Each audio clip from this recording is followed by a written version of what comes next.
Thank you to Pierre for introducing the main techniques for distributed discrete logarithms. Next, I will go into more detail about applications. I'm going to discuss 3 applications in particular: homomorphic secret sharing, constrained pseudorandom functions, and arithmetic garbling. There are many other applications of the technique, but they are beyond the scope of this talk. So starting with two-party homomorphic secret sharing, I'll be discussing some techniques based on a series of works that were essentially developing this technique alongside the distributed discrete log techniques for different assumptions. So parties 0 and 1 have inputs x and y, and they want to evaluate some restricted multiplication straight line function c of xy with some fairly minimal amount of interaction. Let's assume that they've already had been able to run some setups to generate some correlated secret keys, SK0 and SK1, which will be used during the HSS. So they each have a secret share of the secret key. Okay, so the these parties can now, based on these keys, encrypt their inputs and send their inputs to the other party. Then HSS allows them to non-interactively compute secret shares of some value z based on these encryptions and their initial shared state, with the property that z is a secret share of the output of the function c of xy. Now, I want to emphasize that this is non-interactive except for the exchange of the encrypted inputs, and it is independent of the communication is independent of the circuit size here. So this means that you can both run some much larger circuit than your inputs and not have to pay for that, or you can run a whole bunch of different circuits on the same input for the same cost as a single one. That is what allows it to be used in two-party MPC for layered circuits. So the main idea there is to just divide up the circuit into super gates that are represented like a big function that's like a log depth function that can be represented using an RMS program. Evaluate them each using HSS and output encryptions of the output for the next layer. So you run HSS iteratively for each set of log layers of the circuit, paying whatever log is many. Restricted multiplication straight line. So it's the class of programs Pierre was talking about that you are allowed to add shares together, or you can multiply a share by encrypted input to get another share. But you can't multiply 2 shares together. That would require interaction. So that it's a class big enough to cover NC1 because it contains branching programs. So that's why you would use it for a log depth layer of the slice of the circuit at a time. So I won't go any more detail on that. Just as like some motivation for why homomorphic secret sharing is interesting. Okay, so how is HSS implemented? So previously we've seen this toy version where the encryption is just treated as some value in the exponent of the group. Now, this isn't a secure encryption scheme, of course. Maybe y is just a bit 0 or 1, then you can just see whether it's identity or G to decrypt. So we need to replace it with some actually secure encryption scheme. This means, okay, so let's say we pick Elgamal, which has the nice property of being additively homomorphic and is CPA secure, assuming the decisional Diffie-Hellman assumption. Okay, so if we have if we have the inputs encoded using using Elgamal, like this, with the plaintext value y being put into the exponent of the easy discrete log subgroup, then how do we do this multiplication operation? The secret key is used to encrypt it is going to get in the way of just like doing the exponent thing directly like before. The trick is to also keep around secret shares of the secret key times the memory shares X, as well as just the memory shares themselves. So given those secret shares, we can now do a combined like decryption and multiplication operation. So so normally to decrypt out them all, you take the first component to the power of minus secret key and multiply by the second component to cancel out the power of G and just get the power of F. That's your message you want to decrypt. Similarly, you can do that on shares. If the parties have shares of the secret key times X, then they'll end up putting those in the exponent. Then they can, secret keys times X and also shares of X.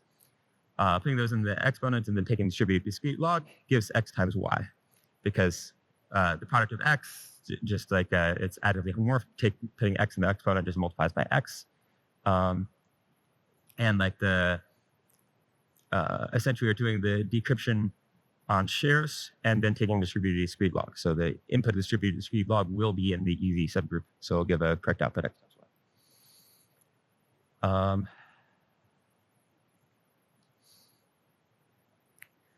So we can get this output X times Y. However, in order to do the next operation, we're going to need the secret key times the output as well.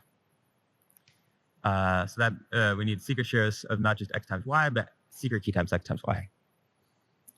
So to fix that, we just need also encryption of the secret key times Y, as well as encryption of Y. So that we can just do the same operations to get the secret key times X times Y. Now, this adds an issue of circular security. Like you're encrypting the key using the same key. There are schemes that can be designed. You can design schemes that are secure, provably secure with this version of circular security. Usually, there's some cost overhead in doing so. I won't get into that in this talk. For now, for this talk, I'll just assume these things are circularly secure.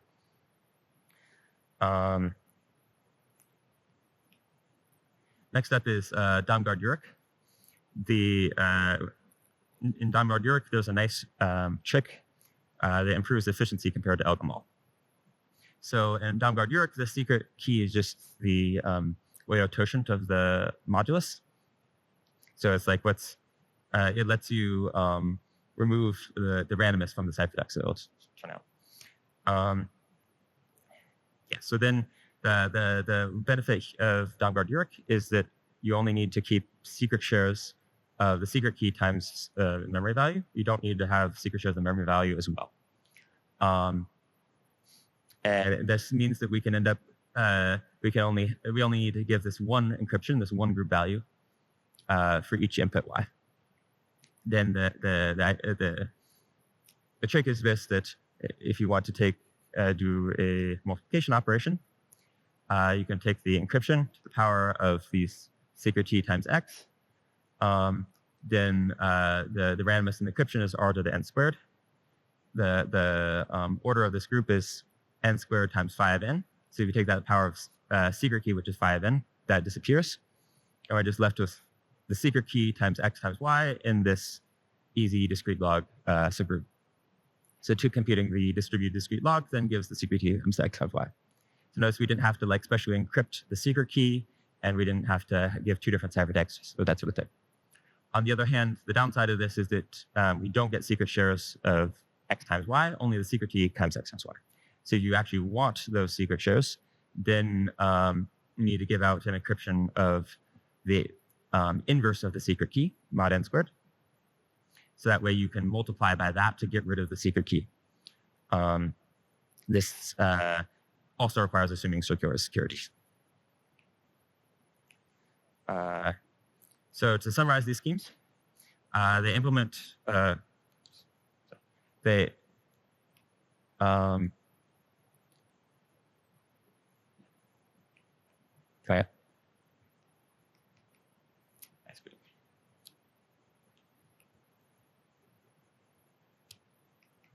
So wait.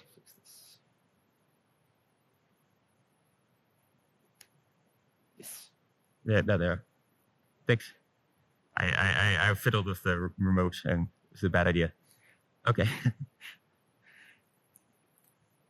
Why am I here? Okay. Yeah, to summarize these schemes, they implement memory values with shares that support linear operations. The inputs are encrypted with some additively homomorphic scheme. And then there's a combined multiplication decryption operation that I'm just calling hss.mul that lets you take an encryption and then secret shares of the secret key has some types of value, and then get secret shares of the product of the value that's shared and the value that's the input.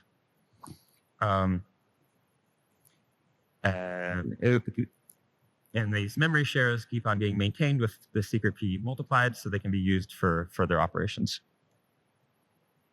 Okay, next I'll talk about how to build constrained PRFs using similar techniques. So this is a paper by Pierre and others. So yeah, I guess Pierre was, sorry, I'm presenting on Pierre's paper, so it's kind of funny, but anyway. Okay, so what is a constrained PRF?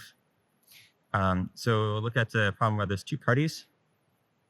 There's a generator who gets some master key by running some algorithm. And then they can, based on this master key, they can evaluate a PRF as many times as they want on some input x. Then there's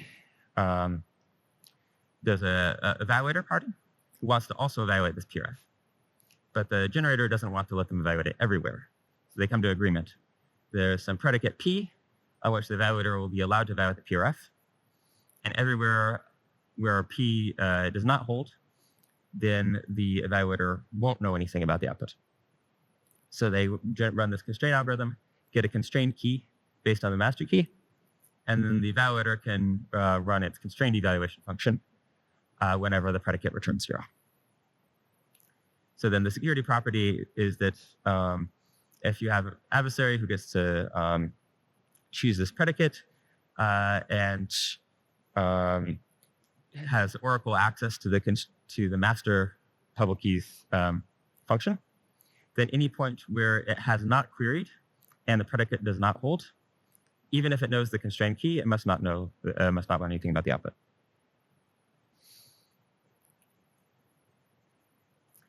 Okay. So one way of looking at constrained PRFs is sort of kind of like an MPC problem.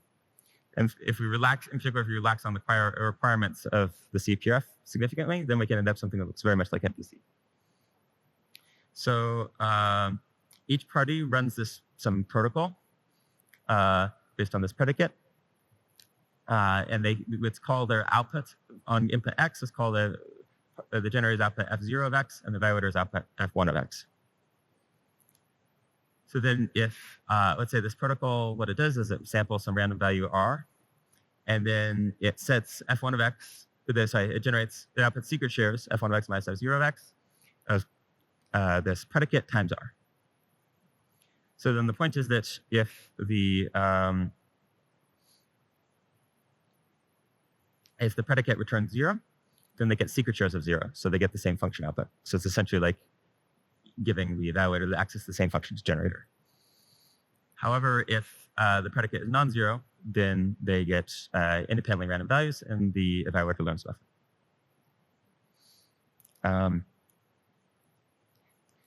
However, it's not that easy to build a CPRF. There are some more requirements that are harder to satisfy. The main thing is that the generator has to be able to evaluate its function before the predicate is chosen.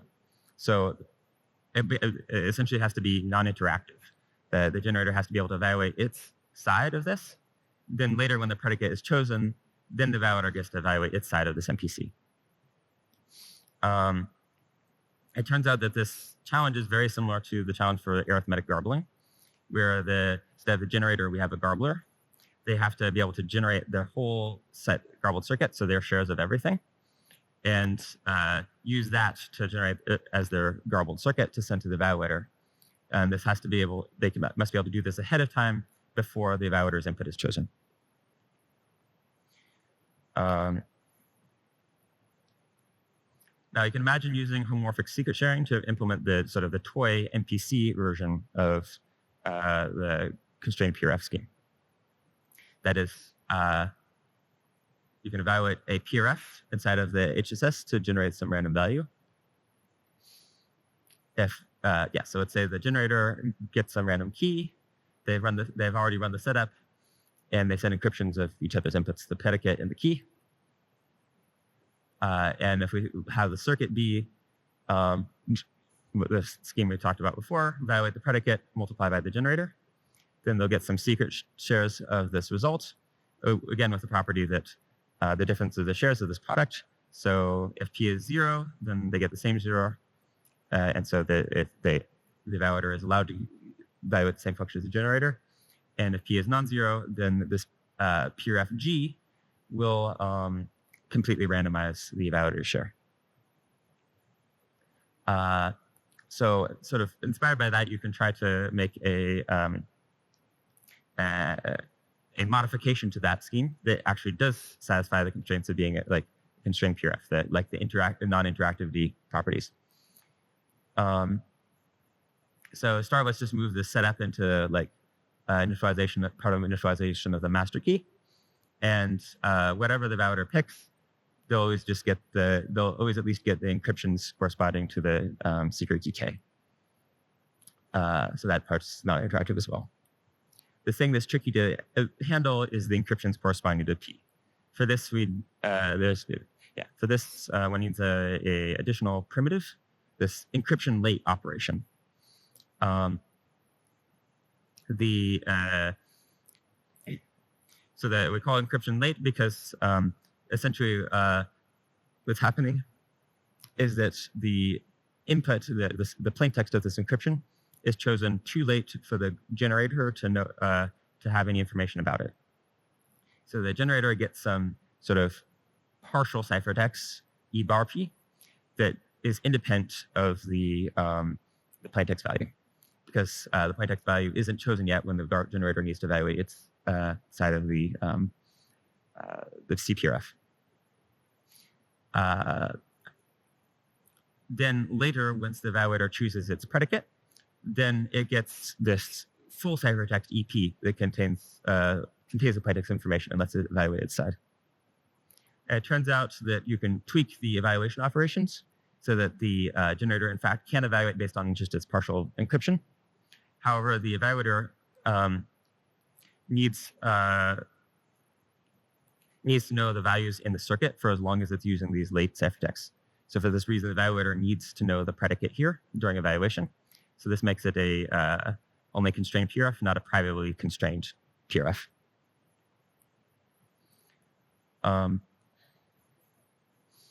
So next, let's see how you can implement this.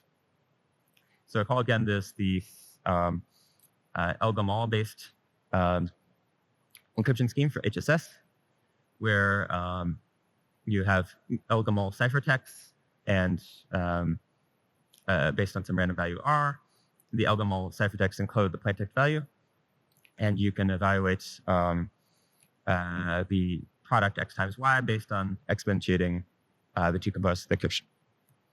And the discrete log you take at the end gives the right value, because you can, if you write down the ratios of what the two groups of parties get, the G to the R terms cancel out, and you're just left with X to the XY. So for the staged HSS, what we want to do is, again, find this product X times Y. But this time, the memory value X is, we get to assume the memory value X is known to the evaluator, but the input Y, it gets chosen late. So the generator does not get to have, party 0 does not get to know anything that depends on Y. The idea is to split this El-Gamal ciphertext into its two parts. The first part, GDR, is given to the generator. Then both parts are given to the evaluator. then the evaluator has, rather than having secret shares of X, the evaluator just knows X.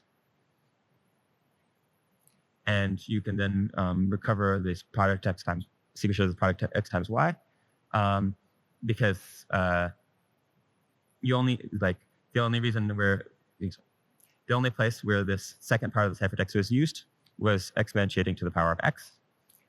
If we know X, then that term can be done just by the evaluator. In other words, you can view this as like secret shares of X, where the generator's secret share is 0, meaning that its evaluation is independent of that component. Exponentiating to the 0th power is independent. Okay, so this gives a construction for the staged HSS scheme.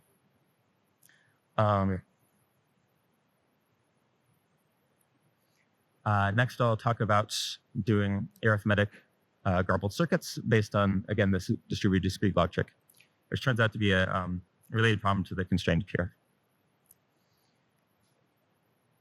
So let's go back and look at a different way of building the staged HSS. So again, we want to solve this problem. We are given memory value X that's known to the evaluator, and the input Y that's chosen late. And we want to find the product X times Y, or secret shares of the product. So instead of having Y directly as a ciphertext, let's say that we take Y as being secret shared.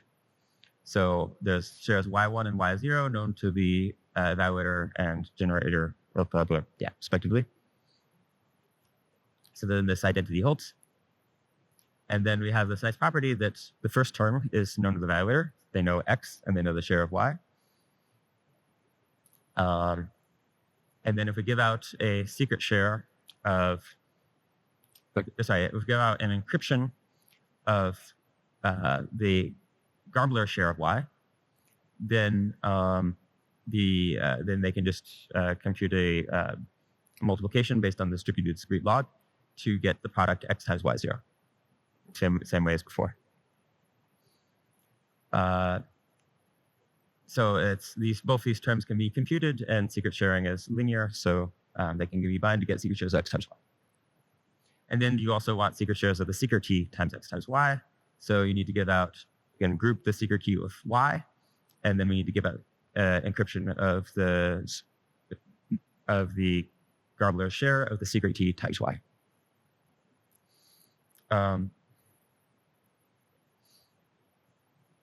So then how these shares can be generated? Well, the Garbler shares can be sampled by the Garbler ahead of time before it knows the predicate, before the predicate is chosen.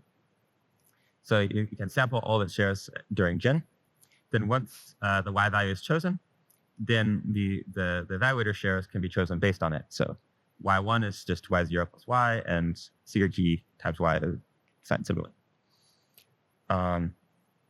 So this, again, satisfies the interactivity constraints of the constrained, of the staged HSS, and also the constrained PRF. Because nothing we're doing depends, Y is the value Y, and is only affects the evaluator shares.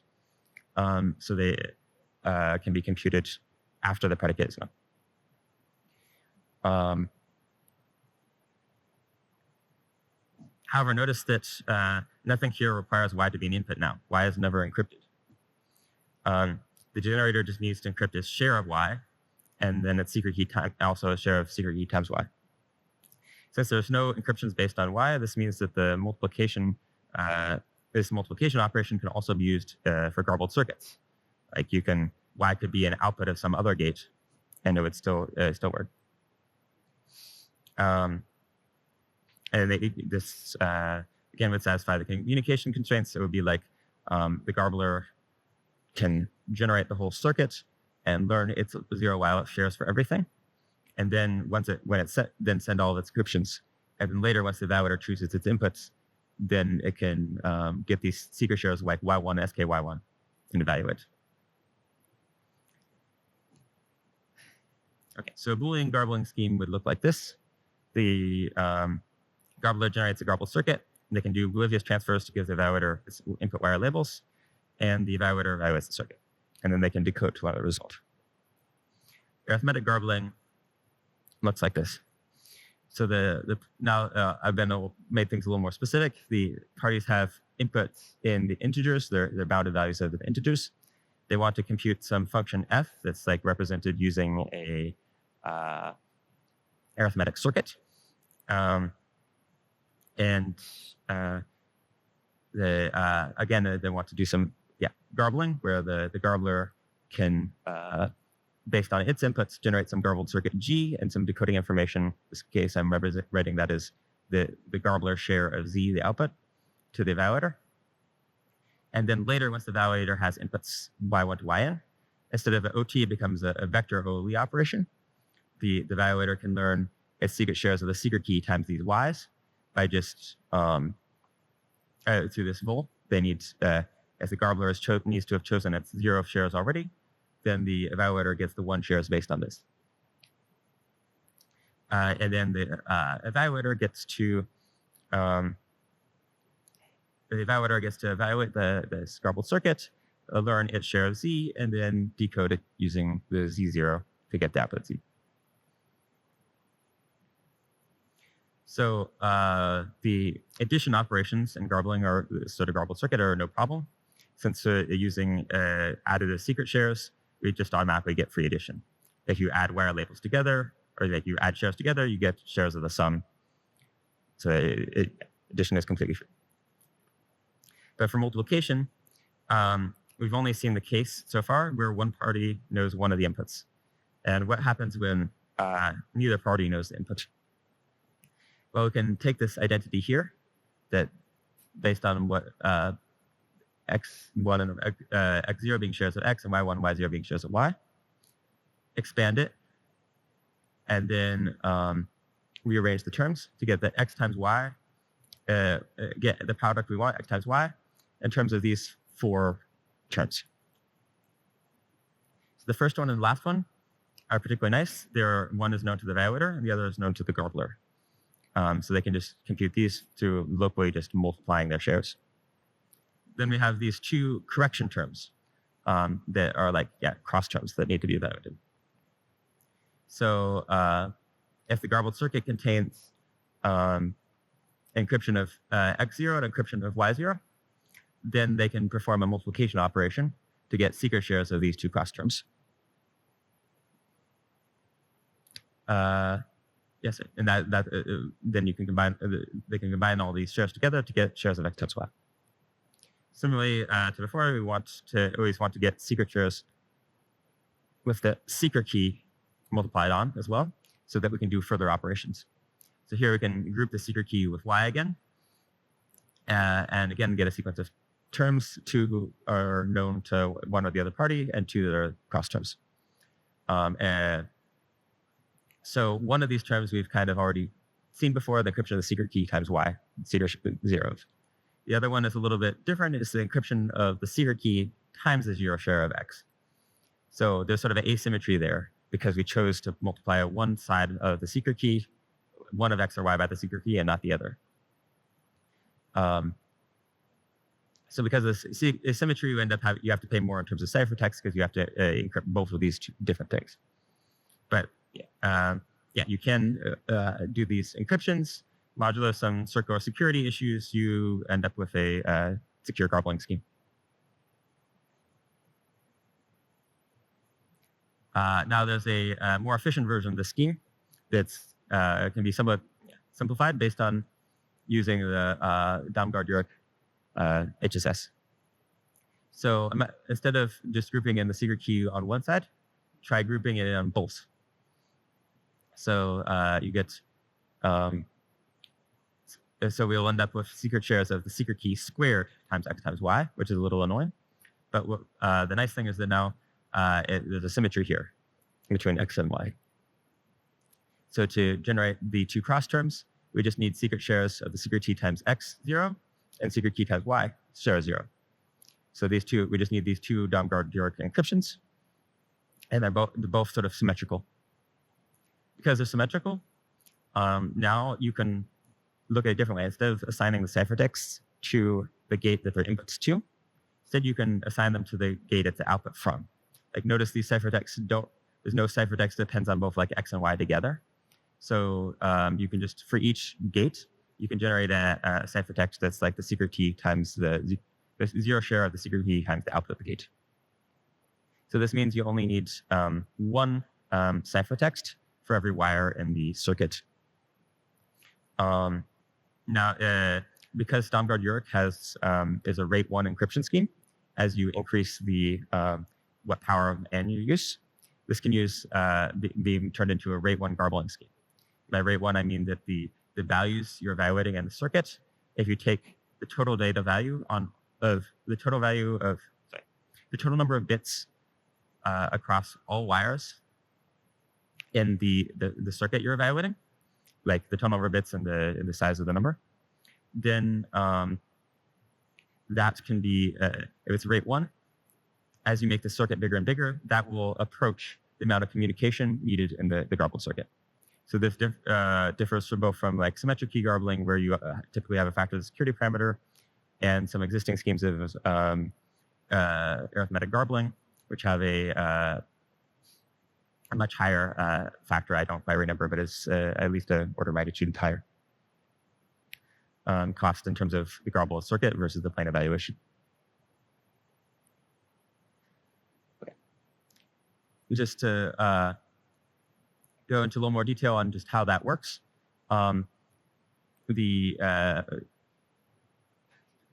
We have these two ciphertexts coming in, combined with a multiplication discrete log operation. You can get two cross terms, the secret t times x times the zero share for secret t times y, and symmetrically for y swapped at x. The two parties can locally multiply the secret shares of secret key times x and secret key times y, put that all together and get secret shares of secret key squared times x times y. Then using the encryption of the inverse of the secret key, you remove one of the power of secret key there. Or if you want to get the output value, you can remove the second power and end up just secret shares. So to summarize, ddlog is a beautiful tool which has allowed many applications to substitute fully homomorphic encryption. Instead of using fully homomorphic encryption, you can use weaker assumptions like DCR or DDH. So this has just been a few of the applications that this has been useful for, and we're excited to see what can come in future research.